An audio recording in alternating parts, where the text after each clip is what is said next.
भाई जी, ओ भाई जी, ये मराठा आंदोलन दोबारा से खबरों में क्यों है? देख, कुछ दिन पहले सरकार को 40 दिन का समय दिया गया था, पर सरकार को बिना कोई फैसला लिए 40 दिन का अल्टीमेटम देने के बाद जरांगे पाटिल 25 अक्टूबर से वापस भूख हड़ताल पर बैठ गए, जिसके बाद मराठा आरक्षण को लेकर महाराष्ट्र के कई शहरों में कानून व्यवस्था बिगड़ गई। प्रदर्शनकारी सड़क पर उतर आए और सरकारी प्रॉपर्टीज को आग के हवाले करते भी नजर आए।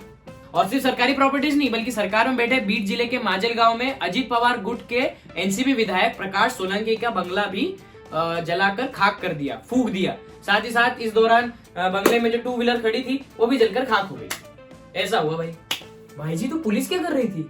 देख, बताया तो जा रहा है कि घटना के दौरान पुलिस बल मौके पर मौजूद था, लेकिन पथराव और आक्रामक भीड़ के कारण पुलिस बल कम पड़ गया, जिसकी वजह से पुलिस भी कुछ नहीं कर पाई। इसके अलावा और भी कुछ किया क्या प्रदर्शनकारियों ने?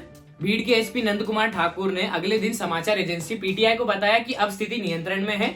उन्होंने कहा कि अभी तक 49 यानी कि 49 प्रदर्शनकारियों को गिरफ्तार किया गया है। रात भर से लेकर अभी तक कोई भी किसी भी प्रकार की अप्रिय घटना नहीं घटी है और कानून व्यवस्था बनाए रखने के लिए अतिरिक्त पुलिस फोर्स तैनात की गई है।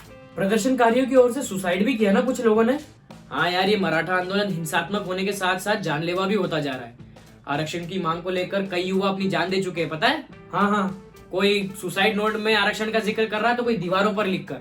और अगर आंकड़ों की माने तो अभी तक 14 युवाओं ने आरक्षण के लिए अपनी जान दे दी है और उनमें से तो एक 10वीं का छात्र था बेचारा। कहां से थे ये बच्चे जिन्होंने आरक्षण के लिए अपनी जान दे दी? अब तक संभाजी नगर में 2, परभणी में 2, नांदेड़ में 2 और लातूर, अंबाजोगाई, हिंगोली, जालना, बीड नगर, पुणे और धाराशिव में एक युवक आरक्षण की मांग को लेकर अपनी जान दे चुके हैं।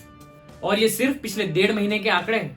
मतलब समझा? पिछले 1.5 महीने में ही इन 14 लोगों ने अपनी जान दे दी है और कुछ ने सुसाइड नोट में और कुछ ने दीवारों पर लिखकर कहा है कि मराठा आरक्षण के लिए दुनिया को अलविदा। तो भाई जी, इस हिंसात्मक प्रदर्शन को रोकने का कोई तो तरीका होगा? तरीका तो है भाई, लेकिन थोड़ा पेचीदा है। देख, जरांगे पाटिल ने अपनी एक सभा में कहा कि आपका पहला और आखिरी मौका है, ऐसा मौका दोबारा नहीं आएगा, इसलिए इसका लाभ उठाए।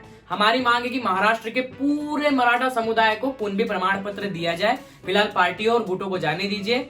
मनोज जारंगे पाटिल समेत कई लोगों का ये दावा है कि मराठा समुदाय मूल रूप से कुणबी जाति से है, यानी अगर मराठा समुदाय को कुणबी प्रमाण पत्र दिया जाता है तो आरक्षण के लिए उन्हें ओबीसी कोटे से लाभ मिल जाएगा। अरे ये तो फिर बहुत सही रास्ता है ना यार। मतलब अगर ऐसा होता है तो आरक्षण का कोटा 50% से बाहर भी नहीं जाएगा, है कि नहीं? अरे मेरे भाई, अगर ऐसा होता है तब ना, क्योंकि दूसरी और राष्ट्रीय ओबीसी महासंघ मराठा समुदाय को कुणबी प्रमाण पत्र यानी ओबीसी कोटे से आरक्षण देने का कड़ा विरोध करता है और राज्य के ओबीसी नेताओं ने भी इसका विरोध किया है।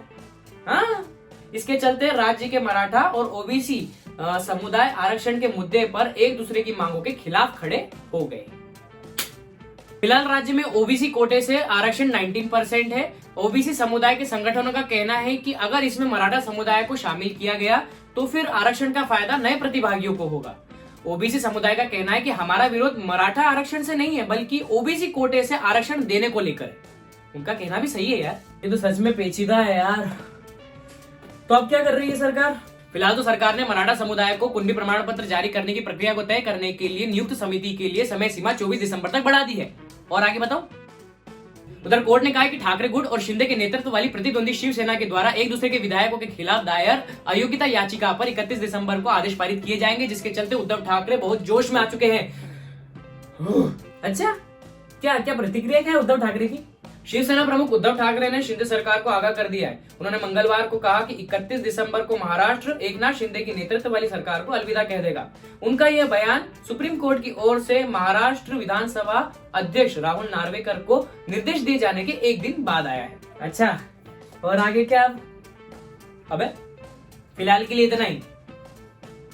और मराठा आंदोलन से जुड़ी जो भी बड़ी खबर आएगी वो आपको इंडिया लीडर चैनल पर जरूर मिलेगी।